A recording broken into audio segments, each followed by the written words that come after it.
Capacitor is a bucket of energy. Capacitor is a bucket of energy in which energy is stored in the form of potential energy. In which energy is stored in the form of potential energy. Right?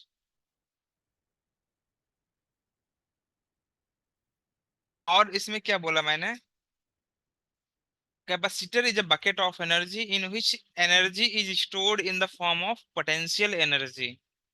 ये वाली बात तो clear होगी सबको। और हाँ example sir. लिख देना। तुम क्या एग्जांपल लिख दोगे? एग्जांपल लिखोगे फ्लैश इन कैमरा। देखा तूने कैमरे का फ्लैश? हाँ हाँ तो दो फ्लैश हाँ होता है, एक जो लाइट जलती है रात होने पे, ऐसा नहीं कुछ ढूंढते हो, वो अलग है। हाँ एक जब तुम फोटो शूट करते हो तो उसमें देखते हो ना, जब आंखों पे पड़ता है ना तो आंखें बंद हो जाती हैं। तुमने कभी सोचा कैमरे के पास जरा सी बैटरी लगाया है, तुमने लगाया है, और उसके पास इतनी लाइट अचानक में कहाँ से आ गई? सर मैं तो फोटो खींचता हूँ बस, ज्यादा थिंक नहीं करता। कभी ठीक है इतना सोचा नहीं है। हाँ सर। थिंक करने आता वाले है, तो बस फिर। आता है। हाँ आ गया, कैमरा अच्छा चल रहा है और क्या। तो तुम्हें सोचना चाहिए कि, या दुकान वाले से तुमको पूछना चाहिए था कि जो फ्लैश के पास इतनी सारी लाइट अचानक में आ गई और हमारी आंखें एकदम चमक गई, उसके बाद इतना ज्यादा एनर्जी किधर से आया? है कि नहीं? बैटरी की इतनी औकात तो है नहीं कि वो इतना सारा एनर्जी जो फ्लैश है उसको दे। क्योंकि बैटरी की जो औकात होती है ना, और जब तुम्हारा फ्लैश जलाते हो नॉर्मल वाला, उतना ही रहता है। तो इसका मतलब उसमें कुछ तो ऐसा लगाया गया है, और वो क्या नाम है उसका? कैपेसिटर। राइट। कैमरे के पास एक कैपेसिटर होता है, वो क्या करता है, बहुत सारा एनर्जी स्टोर करके रखता है। और जब तुम फोटो को शूट करते हो तो इकट्ठे एनर्जी देता है एक ही बार में वो। जैसे कि मान ले कि यहाँ पर कुछ कूड़ा करकट हो जाए, और तुम्हारे पास में एक बकेट पानी है, पानी पूरा भरा हुआ है। अगर तुम सर वो पूरा क्या है? पानी, मान लो कुछ ऐसा गोबर ओबर मान ले तो, ठीक है। अच्छा। और तुम अगर इसके ऊपर एक बकेट पानी पूरा इकट्ठे डालो तो क्या साफ हो जाएगा, क्लीन हो जाएगा इमिडिएटली। हाँ मतलब तुमने हाँ बहुत ज्यादा एनर्जी दी ना एक ही बार में। तो हाँ सिमिलरली कैपेसिटर काम करता है। तो क्या किया उसने, मैंने इसके लिए लिखा है ना अ बकेट ऑफ एनर्जी, कि मतलब उसने, मान लो कैपेसिटर है ये, इसने एक बकेट बहुत सारी एनर्जी स्टोर करके रखा है। और जैसे ही तुमने कैमरे को कैमरे से फोटो खींचा, उसमें जो फ्लैश ऑन होगा तो ये पूरी एनर्जी, जितनी भी एनर्जी इसके पास रही थी, पूरा उठा के दे देता है। और तुमको फिर फ्लैश जो दिखता है ना, फिर फ्लैश ही दिखता है वो। ठीक है ना? उसके बाद अपने को कुछ नहीं दिखता है, लाइट ऐसा होती है। हाँ, राइट। थोड़ा टाइम लग। हाँ थोड़ा टाइम लगता है ना, ऐसा लगता है कि अचानक सूरज को देख लिया रात में। हाँ सिमिलरली तुमने, और अगर तुमको मैं बताऊं, शायद वो तुम लोग तो अभी नए जमाने के बच्चे हो तो तुमको आइडिया नहीं होगा, बट पहले कैसा होता था ना कि वो बैटरी वाले कैमरे आते थे। ठीक है ना? वो देखा होगा तुमने, तो लोग, किसी किसी के पास होता था, तो उसमें बैटरी लगता था, तो वो लोग केवल दिन में फोटो खींचना पसंद करते थे, रात में फ्लैश जलाने से बैटरी खत्म हो जाती थी। और बैटरी महंगी आती थी, तो जितनी का फोटो नहीं, उससे ज्यादा बैटरी हो जाता था। राइट। ओ। और और अगर मैं तुमसे एग्जांपल बताऊं, जो पुराने मोबाइल आते थे, अभी तो मोबाइल नए हो गए हैं, पुराने मोबाइल में अगर तुम कंटिन्यूअसली फ्लैश, मतलब कि फ्लैश के थ्रू फोटो खींचते थे, तो कुछ टाइम के बाद फ्लैश काम करना बंद कर देता था। उसका रीजन ये होता था, कैपेसिटर चार्ज ही नहीं हो पाता था। अगर तुम कंटिन्यूअसली फोटो खींच रहे हो, राइट, तो कैपेसिटर जो चार्ज रहता था तो वो लाइट इमीडिएटली देता था। लेकिन अगर मान ले कि तू 1 मिनट में जो है कई फोटो खींच लिया, तो फ्लैश काम करना बंद कर देगा। फिर तुमको थोड़ा सा वेट करना पड़ता था। राइट। क्योंकि कैपेसिटर चार्ज होने में थोड़ा टाइम लेता है। बट अभी के टाइम पे जो मोबाइल्स आ रहे हैं, टेक्नोलॉजी इतनी ज्यादा एडवांस हो गई है कि अपने को पता ही नहीं चलता कैपेसिटर कब चार्ज हो जाता है, तुम कंटिन्यूअसली खींचते रहो। क्लियर है? ये क्लियर है ना कि हाँ फ्लैश में जो कैमरा होता है हाँ उसको लाइट कौन देता है? एक और एग्जांपल लिख सकते हो तुम, कंडेंसर इन फैन। क्या लिख सकते हो? कंडेंसर इन फैन। तूने फैन कंडेंसर देखा है किसी ने? कौन सा पार्ट होता है? हाँ सर देखा है। कंडेंसर देखा होगा ना तुमने? हाँ सर। हाँ ठीक है। अच्छा हाँ वो देखा है। अब मैं तुमको दिखाता हूँ, मेरे पास एक कंडेंसर पड़ा हुआ है। ये दिख रहा ना, इसको बोल दे कंडेंसर, ऐसा होता है कुछ तो। एक ये सेकंड फैन रुक में जाइए। लगता है। हाँ सर, वही देखा है। हाँ, ये मेरे पास दो पड़ा है, हाँ एक हाँ या एक खराब हो हाँ गया। सर, ये देखा है, देखा है। हाँ, तो अगर फैन धीमा चलने लगे, बहुत दिन हो जाए या एक साल के बाद, मुझे लगता है कंडेंसर चेंज कर देना चाहिए। तो फैन की स्पीड बढ़ जाती है, समझे? हाँ सर, हमारा हाँ करना हाँ, पड़ता है कभी कभी। हमारा हाँ, अभी भी फैन इतना स्लो चल रहा है ना, बुला के मेंटेनेंस वालों से करवाना पड़ता है। नहीं नहीं, खुद से भी कर सकते हो। एक केवल तुमको स्टूल पे चढ़ना पड़ेगा, और दो वायर्स होते हैं, जहाँ पे से निकालो वहीं पे लगा दो, और वहाँ पे ऐसा सपोर्ट होता है, ऐसे लगा दो उसमें। फिर फैन चलाओ, मस्त चलेगा स्पीड में। शाम को मम्मी पापा अच्छा। आएंगे तो थप्पड़ मारेंगे, उसके बाद हवा लेंगे। है कि नहीं? फिर बोलेंगे किसने बोला था, मेरा नाम नहीं लेने का, राइट? सर आपने ही तो बोला। मैं तो ऐसा एग्जाम्पल बता रहा हूँ, अगर तुम ऐसा करोगे तो ऐसा ऐसा होगा। मेरा काम है टीच करना।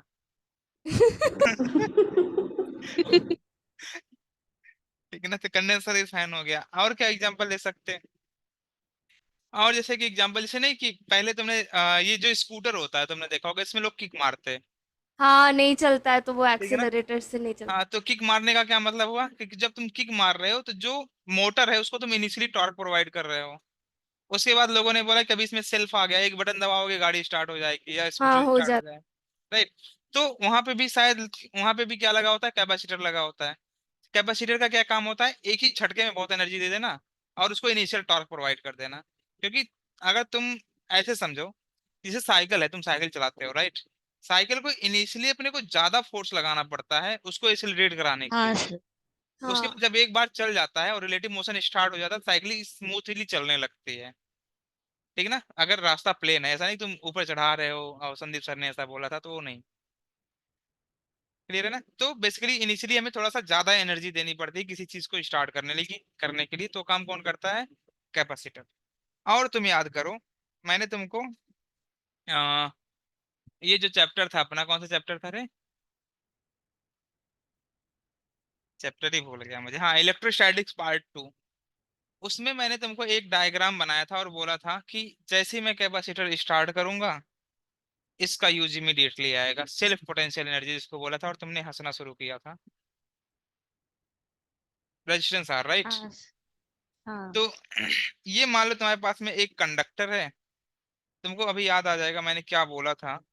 मैंने ये बोला था कंडक्टर के पास एनर्जी इस तरह से आर से लेकर के इनफाइनाइट तक फैली है, राइट? हाँ हाँ और सर। इसकी एनर्जी क्या हो रही है? वेस्ट हो रही है। और अगर मैं, जैसे नहीं, मैंने एग्जांपल लिया था, अगर कोई एक पहलवान है जिसके पास बहुत ताकत है, राइट? वो रोज मारा मारी कर रहा है, किसी का हाथ तोड़ दे रहा है, किसी का पैर तोड़ दे रहा है, तो अगर उसकी एनर्जी मतलब वेस्ट जा रही है ना, अगर उसकी एनर्जी को तुम्हें यूज करना है तो क्या करना पड़ेगा? उसको रिंग में डाल दो। ठीक है ना? प्रॉपर ट्रेनिंग दो, तो हो सकता है इंडिया के लिए गोल्ड जीत सकता है ओलंपिक में। ठीक है ना? सिमिलरली ये था तुम्हारा जो कंडक्टर, राइट? मैंने यही एग्जांपल वहां पे भी दिया था। तो यहाँ पे जो एनर्जी है वो इनफाइनाइट तक फैली हुई है, राइट? और एनर्जी कितनी आई थी वहां पर? एनर्जी आई थी k² / 2r, राइट? यही एनर्जी मिला था वहां पर। तो ये जो कंडक्टर है, इसमें चार्ज तुम्हारे यूनिफॉर्मली डिस्ट्रीब्यूटेड हैं। इसी कंडक्टर से हम लोग क्या करते हैं, कैपेसिटर बनाते हैं, और उसको एज अ प्लेट के फॉर्म में यूज किया जाता है। तो बेसिकली कई टाइप्स के कंडक्टर होते हैं यहाँ पर, राइट? सर, मेरा इंटरनेट चला गया था, आपने क्या बताया, एक और बार बता दीजिए ना। अरे बस ऐसे में टाइम पास कर रहा था। ये देखिए कंडक्टर है, इसकी एनर्जी होती है k² / 2r। ठीक क्या? है? ये कंडक्टर, इसकी एनर्जी k² / 2r है, तो तुम्हें पता ही है ना? अच्छा अच्छा। हाँ, हाँ ठीक। समझा समझा। ठीक है। अब एक सर ये सेकंड रुक जाइए बनाना मैं। है क्या? हाँ भाई, बनाना है। अगर मैं ऐसा डॉट लिख दूं वो भी बनाना होता है। हाँ। जल्दी से बनाओ इसे। सर, आपने एक और एग्जांपल देने वाले थे, वो कौन सा वो दिया? दे दिया रे, अभी भूल गया मुझे, मैंने कई एग्जांपल दे दिए। हम्म, बहुत इंटरेस्टिंग था लेकिन वो। सर, अब भूल गए तो मत बताइए, ऐसा मत कीजिए सर। मतलब अरे मैंने यही दिया कि एक पहलवान है, मारा रोज मारपीट कर रहा है। अच्छा अच्छा, ठीक है ठीक ठीक है। है ना, तो यही सब ऐसे ही है। हाँ,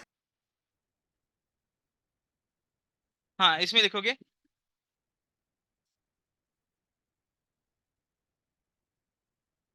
charge is distributed on the surface of the body. ठीक है ना, मान लो इसके ऊपर चार्ज डिस्ट्रीब्यूटेड है क्यू।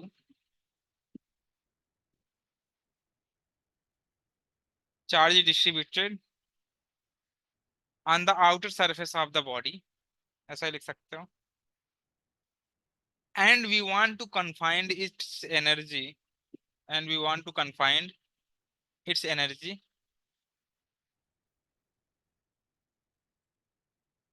तो इसकी एनर्जी को क्या करना चाहते हो, कन्फाइन करना चाहते हो, राइट। तो charges distributed on the outer surface of. Outer surface of the body and we want to confine its energy, क्योंकि इसकी एनर्जी आर से लेकर के इनफाइनाइट तक फैली है। ठीक है ना, we want to confine its energy. तो ऐसा लिख सकते हो, सो वी यूज कैपेसिटर। तो कैसे यूज करना है उसके बारे में ही बात कर रहे हैं। थोड़ा सा इंट्रोडक्शन बड़ा है इसका।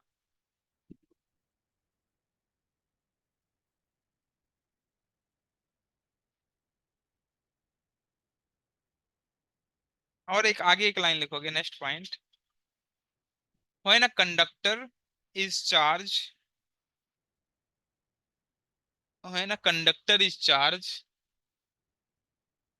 अगर कंडक्टर को चार्ज करते हैं तो उसकी पोटेंशियल इंक्रीज होगी, राइट।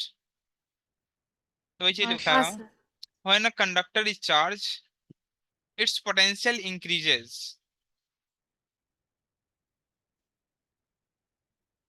पोटेंशियल या potential energy? Potential, not energy. Electric okay. Potential की बात कर रहा हूँ। अच्छा अच्छा। its potential increases and it is founded that, and it is founded that for an isolated conductor, and it is founded that for an isolated conductor। isolated conductor का मतलब होता है free from any other charges, right. चाहो तो वहां पे brackets में लिख सकते हो, free from any other charges.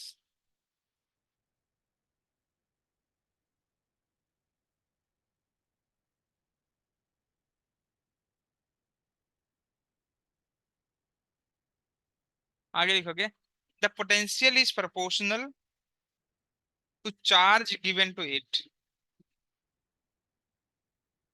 The potential is proportional to the charge given to it. अगर ऐसा कुछ हो रहा होगा तो पोटेंशियल किसके प्रोपोर्शनल है, चार्ज के। क्यू प्रोपोर्शनल लिख सकते हो वी,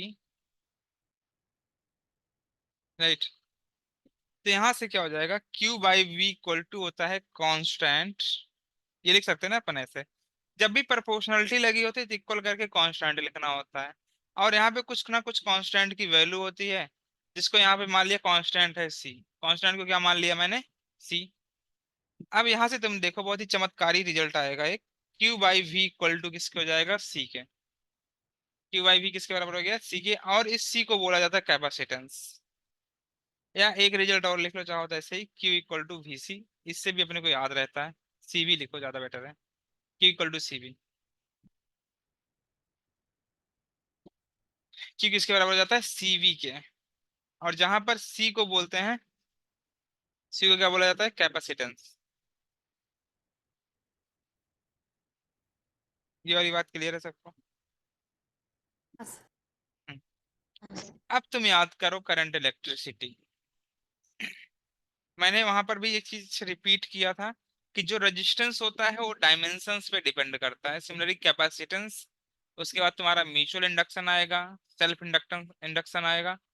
आ, ये सब किसके ऊपर डिपेंड करेंगे हमेशा, डायमेंशन ऑफ द बॉडी के ऊपर ही डिपेंड करते हैं। सिमिलरली जो यहाँ पर कैपेसिटेंस है सी, वो क्यू एंड वी के ऊपर डिपेंड नहीं करता है। तो एक नोट लिखोगे इसके बाद, और लिखो इसमें, लिखो इन करंट इलेक्ट्रिसिटी। नोट करके लिखो जिससे रिलेट कर पाओ तुम। In current electricity R equal to V upon आई,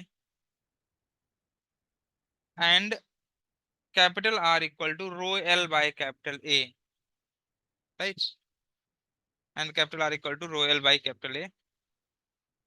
और लिख देना here resistance does not depends on is not depends on V and I. It depends on the dimension of the body. It depends on the dimension of the body. Dimension का मतलब किसके ऊपर depend कर रहा है? Length या length and area पे। Because देखो यहाँ पर एल आया, यहाँ पर ए आया। करेक्ट है। हाँ आगे लिखोगे similarly C equal to Q by V. Similarly C equal to Q by V, कम करके लिखना C is not depends on the Q and V. It is depends on the dimension of the body.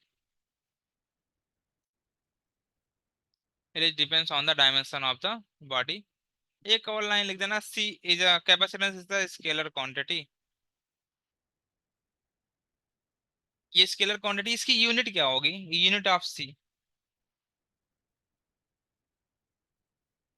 C की unit बता सकता मुझे कोई? Coulomb per volt. Coulomb पर volt, right. बहुत अच्छी बात है ये।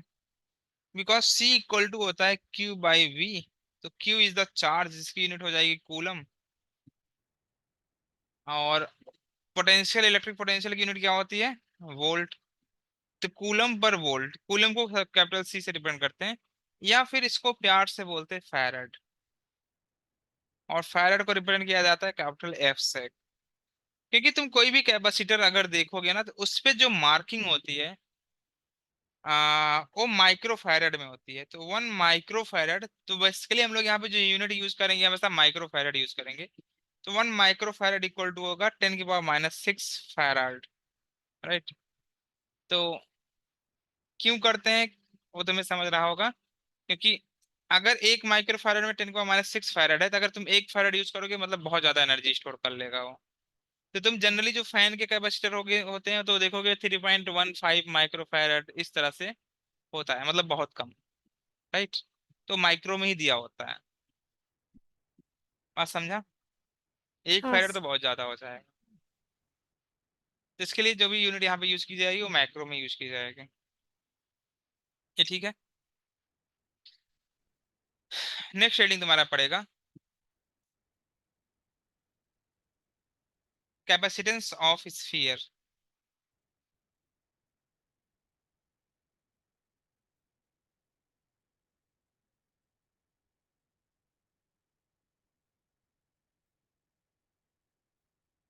क्या हेडिंग पड़ेगा तुम्हारा? Capacitance of sphere.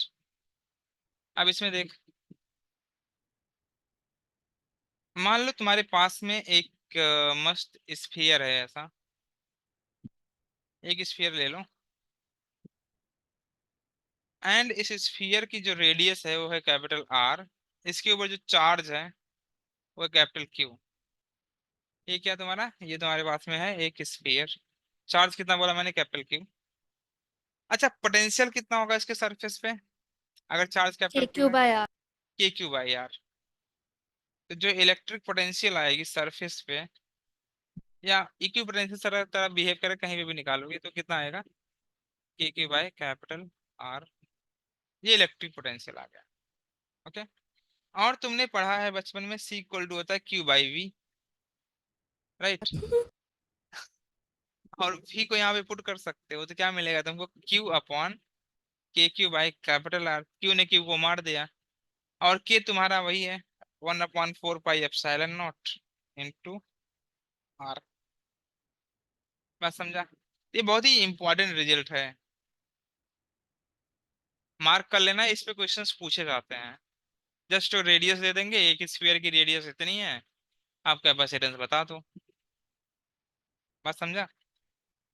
सर अगर के की वैल्यू मतलब इसमें तो टू द पावर -9 के ऊपर आसपास आएगा ना? क्या बोल रही है? 1 मतलब K की वैल्यू होती है ना, कितना होता है? Four 9 pi into epsilon 10 to the naught power 9। हाँ वही, मतलब अप्रोक्सीमेटली 10 टू द पावर 10 के आसपास आ रहा है। तो वो इधर तो 10 टू द पावर -10 में आएगा, तो कैपेसिटेंस जो है वो तो और कम हो जाएगा अगर हम 10⁻⁻6 फैराड लेंगे तो। अरे यहाँ पर देखो ये क्या लिखा हुआ है, ये तुम्हारा लिखा हुआ है R/K। के इक्वल टू क्या होता है, 1/4πε0। और इसकी वैल्यू होती है 9 × 10⁹। हाँ समझा? सर। हाँ तो इसमें सी की वैल्यू तो बहुत कम आएगी ना। सी की वैल्यू कम तो आएगी, इसमें कौन सी बड़ी बात।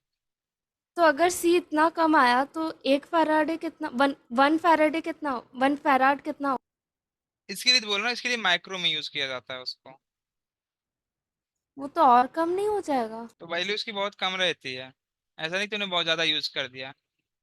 टू द पावर -16 के आसपास रहेगा। हाँ बहुत ही कम वैल्यूज होती है, जैसे कि अगर तुम इसको निकालोगे, सपोज करो मैं कैलकुलेट कर लेता हूँ।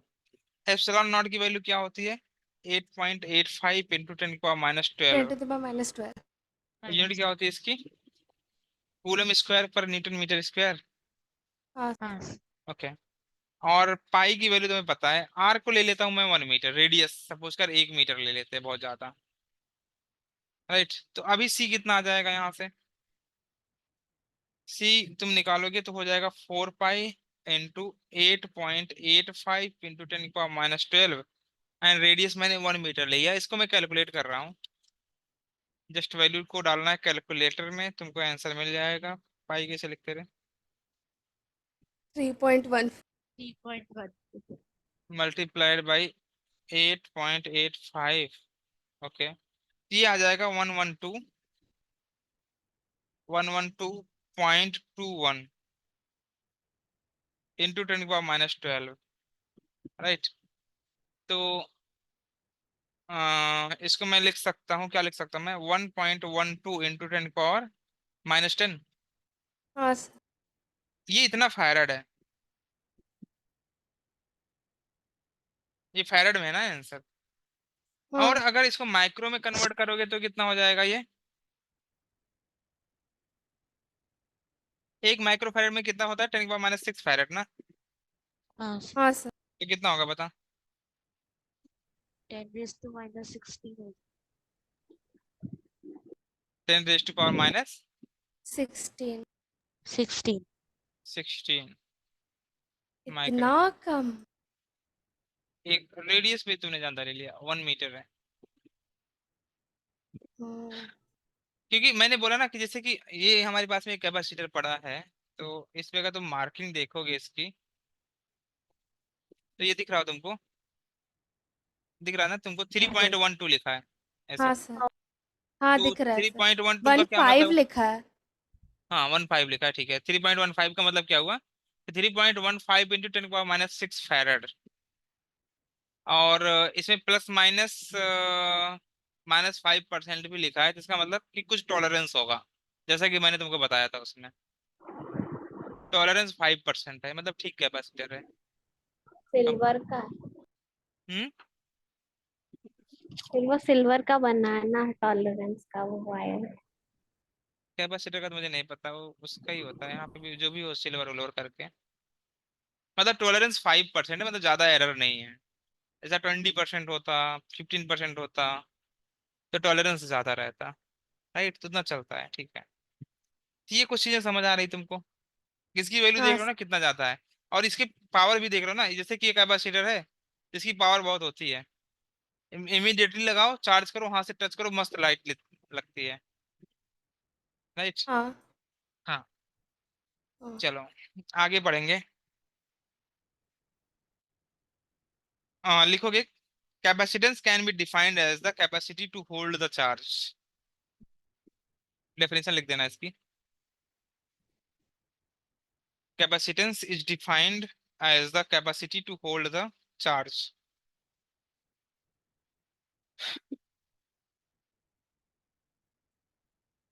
क्या sir? Capacitance is defined as the capacity to hold the charge. ये ठीक है।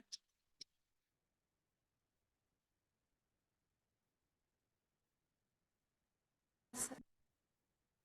या फिर ऐसे भी डिफाइन कर सकते हो, और करके लिखना, चार्ज रिक्वायर्ड ये बुक का डेफिनेशन है, charge required to increase the potential, charge required to increase the potential of a conductor by 1 unit,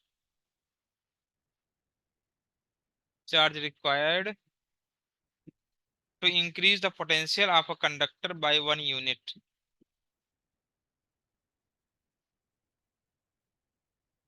correct है? आगे देख। हाँ, एक कॉन्सेप्ट है छोटा सा, वो समझना है तुमको। जैसे कि मान लो मेरे पास में एक चार्ज कंडक्टर है, ये, इसको मैं क्या बोल रहा हूँ, ये तुम्हारे पास में एक चार्ज कंडक्टर है और इसके ऊपर चार्ज मान लो तुम प्लस क्यू है, इसको तुमने चार्ज कर रखा है, रेडियस है इसकी कैपिटल आर, राइट है, और पोटेंशियल मान ले भी है। पोटेंशियल कितना मान लेता हूँ मैं इसकी, यहाँ पे लिख देता हूँ, let's call potential is V. और इसके पास में मैं एक न्यूट्रल कंडक्टर रख देता हूँ। देखना बहुत ही इंटरेस्टिंग है, मैंने क्या किया, इसके पास में एक न्यूट्रल कंडक्टर रखा, ये न्यूट्रल कंडक्टर है। न्यूट्रल कंडक्टर का क्या मतलब होता है कि इसके अंदर में पॉजिटिव एंड नेगेटिव दोनों चार्जेज होंगे। ये करने के बाद मैंने क्या किया, इसको एक सिस्टम में, ऐसे एक सिस्टम मान के इसके अंदर बंद कर दिया, राइट है। तो तुमने क्या कर लिया, एक सिस्टम बना लिया। अब होगा क्या, अगर तुमने न्यूट्रल कंडक्टर को चार्ज कंडक्टर के पास ले जाओगे तो बताओ तनिषा क्या होगा? चार्ज फ्लो होगा। चार्ज फ्लो नहीं होगा, मतलब ऐसा कुछ फ्लो का इसमें है नहीं अभी। हाँ हाँ, चार्ज, मतलब कंसंट्रेट हो जाएगा एक साइड में, इंडक्शन, चार्ज इंडक्शन। हाँ मतलब ऐसा मैं बोल सकता हूँ कि जो कि इसके अंदर माइनस चार्ज आ जाएगा। हाँ इसके ऊपर पॉजिटिव चार्ज था और निगेटिव चार्ज दोनों थे ना, तो अगर ये पॉजिटिवली चार्ज है तो क्या निगेटिव को अपनी तरफ खींच लेगा ऐसे, हाँ, और वो पॉजिटिव अपोजिट साइड चला। पॉजिटिव को यहाँ पर उठा के फेंक देगा बेचारा, अगर ये पॉजिटिव, ठीक है ना। तो हाँ, जब ये चीजें हो रही होंगी, क्या इसके ऊपर एक पोटेंशियल और आएगा जिसको तुम बोल सकते हो इंड्यूस्ड पोटेंशियल। कुछ पोटेंशियल इंड्यूस्ड होगा ना इसके ऊपर, तो उसको मैंने क्या बोला, वी इंड्यूस्ड। नहीं समझा? हाँ। समझा? हाँ, अब तुम मुझे बताओ, अगर इतनी कहानी तुम्हें क्लियर है, अब इसको मैं अगर सिस्टम माना तो जब तक न्यूट्रल कंडक्टर नहीं था उस समय तुम्हारे पास में जो नेट पोटेंशियल था वो भी था। जैसे ही न्यूट्रल कंडक्टर को मैंने चार्ज कंडक्टर के पास में लाया, अभी नेट पोटेंशियल कितना हो जाएगा? क्या जो तुम्हारे पास में नेट पोटेंशियल था V माइनस वी इंड्यूस्ड, क्या पोटेंशियल डिक्रीज हुआ? होगा कि नहीं होगा? हाँ, होगा ना। माइनस क्यों होगा? ये माइनस चार्जेस की वजह से, हाँ ये नेगेटिव चार्जेस की वजह से माइनस होगा। नहीं, मतलब कि कुछ पोटेंशियल इसके ऊपर डिस्ट्रीब्यूट हुआ ना, क्योंकि पोटेंशियल तुम्हारा खर्च हो रहा है ना, कंज्यूम हो रहा है ना, तो डिक्रीज होगा। तो अगर मान ले इसके ऊपर अच्छा, सपोज करो कि 10 वोल्ट था, राइट, तो इसके ऊपर अगर तुमने इसको 2 वोल्ट दे दिया तो इसके ऊपर अभी कितना बचा, 8 वोल्ट बचा ना हाँ, अभी। हाँ, समझा, हाँ तो हाँ, ऐसे बात कर रहा मैं। तो अब इसके मैं इसकी भी बात कर रहा हूँ, अब इसके ऊपर नेट पोटेंशियल कितना बचेगा, ये V minus V induced, right.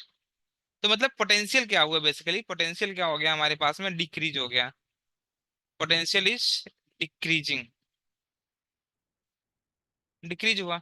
अब तुम याद करो Q इक्वल टू क्या होता है, C बाई V, ऐसे मत लिखो, C इक्वल टू क्या होता है, Q बाई V, यही होता है ना, C equal to Q by V। Initially, एक मिनट, इसके ऊपर जब ये न्यूट्रल कंडक्टर नहीं था तो उस समय C इक्वल टू किसके बराबर था, Q बाई V। अगर मैं यहाँ पर इसको लिखूं V नेट, या फिर मैं इसको ऐसे भी लिख सकता हूँ Q upon V minus V induced. जब तुमने न्यूट्रल कंडक्टर को लाया तो उस समय पोटेंशियल क्या हो गया, डिक्रीज हुआ, राइट। अगर पोटेंशियल डिक्रीज हुआ तो कैपेसिटेंस क्या हो जाएगा, इंक्रीज होगा। इंक्रीज होगा, राइट। फ्रीज हो जाए।